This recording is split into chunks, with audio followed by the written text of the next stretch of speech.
Hi guys! Kakarating lang galing work and now I'm so happy kasi finally makakauwi na ako sa amin. Kasi bukas Sunday day off ko. Every weekend talaga ako umuwi sa amin to spend time with my families sa aking day off.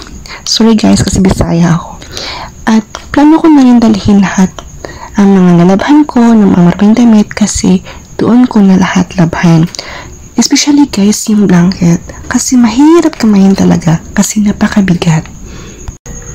At alam niyo ba, every Saturday lang ako hindi maka-feel ng pagod pag-uwi sa boarding house. Kasi, yun nga, uuwi na ako sa amin at makikita ko na aking pamilya who love me unconditionally. Wow!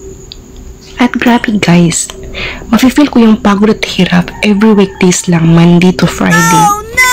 Kasi, I wake up in the morning every 5 a.m.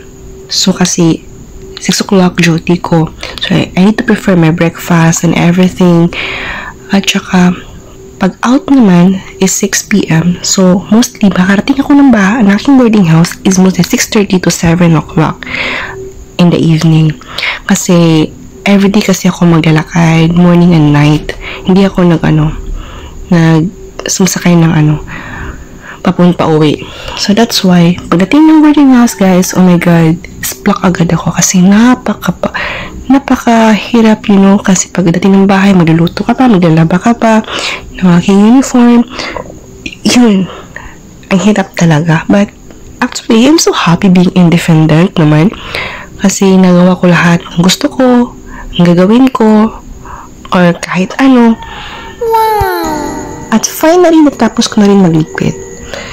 So, before ako alis ng boarding house, mostly talaga, na-plug out ko lahat ng mga outlet for safety. At saka yung ref ko lang ang stay on kasi mayroon akong food na stocks sa ref.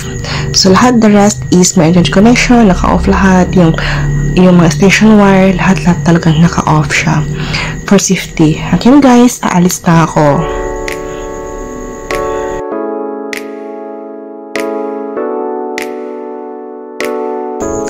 So now I just reached finally home.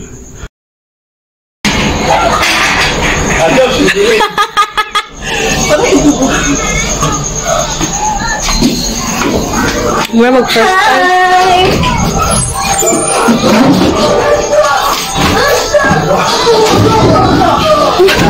Hi!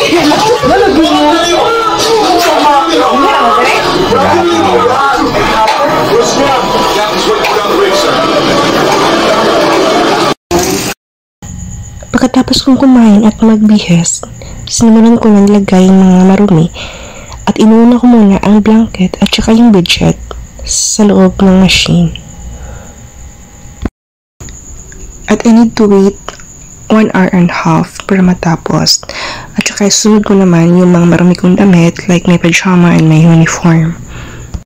Actually guys, ako nalilito kung saan ko lagay yung sabon. So I asked my papa kung saan lagay yung sabon. So sabi niya, diretso ko lang daw i-mix sa labahan. And the reality is, si papa lang talaga ang nag-operate ng machine, naglagay ng mga labahan everyday. So that's why, hindi ko alam mag-operate. Siya lang talaga nag-operate ng machine.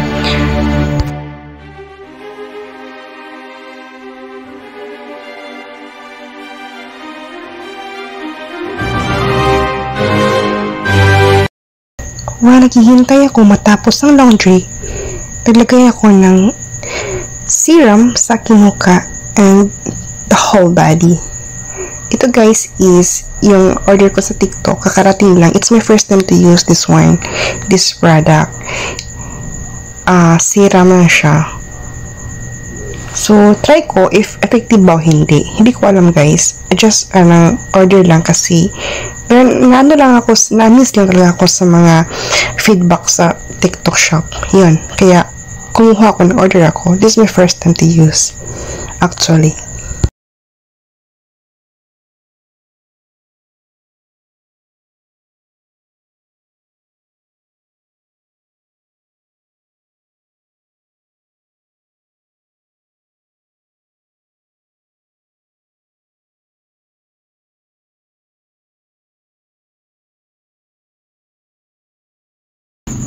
So, ayun na. Finally, natapos na rin. After nito guys, yung pajama ko naman. So, hindi ko na na-videohan guys kasi actually, antok na antok talaga ako. Iniwan ko na lang siya mag-on para kinabukasan, okay na siya. Tapos na. So, I need to sleep na kasi it's almost 11 o'clock na in the evening. It's Sunday, early in the morning, at maagang gumising ang aking napaka-cute at napaka-kulit na pamangkin. Siya si Lucas.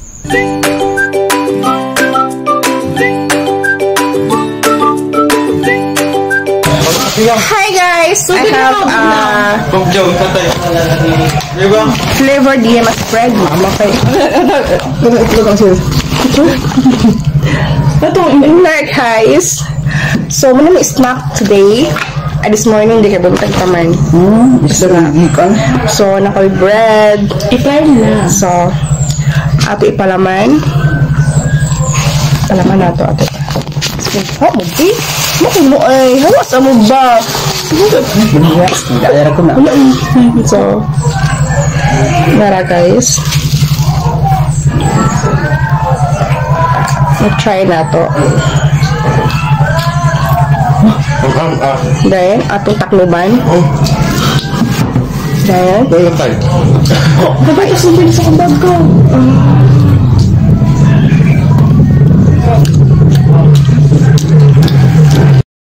Pagkatapos namin kumain, pumunta na kami sa sala at tinanood namin ang aking mga videos sa YouTube.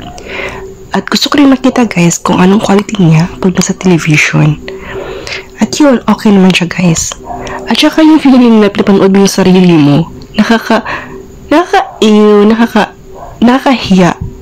I feel shame, of course, yung pinapanood ko yung sarili ko sa YouTube.